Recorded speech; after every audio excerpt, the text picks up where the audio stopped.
L'autonomia del Veneto, quella nero su bianco, slitta ancora e sulla bozza d'intesa manca il via libera dei ministri 5 Stelle, titolari di alcuni settori cardine rispetto ai quali Venezia vorrebbe maggiore libertà d'azione, a cominciare dalla sanità.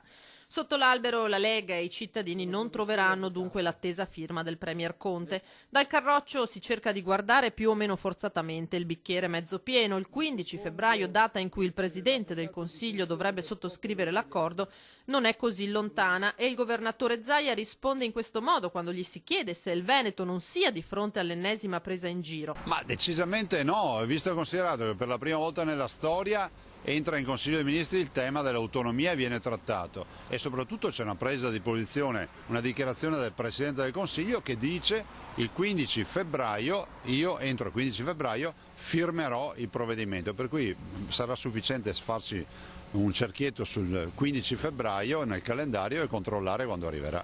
Lei dunque ha ancora fiducia nel governo, in questo governo? Io ho fiducia assolutamente in questo governo nel momento in cui mi dà date, mi dà certezza per le firme, se non ce le avessi non ce l'avrei. Istruttoria terminata entro il 15 gennaio, firma, come detto, entro i 30 giorni seguenti. Zaia si fa a sua volta garante di un passaggio su cui la Lega si gioca buona parte del suo consenso in Veneto.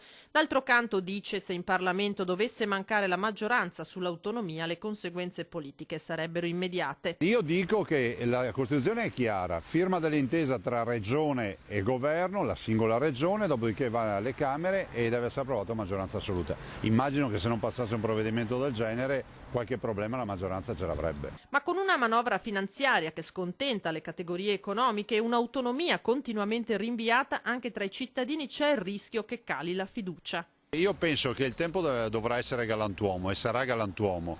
Penso che si dovranno valutare le azioni di governo e una è importante per il nord, per il Veneto, per la Lombardia, per l'Emilia Romagna e per le regioni proprio quella dell'autonomia. Quindi se si parla di consenso, il consenso nasce dal fatto che dai risposte ai bisogni dei cittadini. Il primo bisogno qui da noi è avere l'autonomia.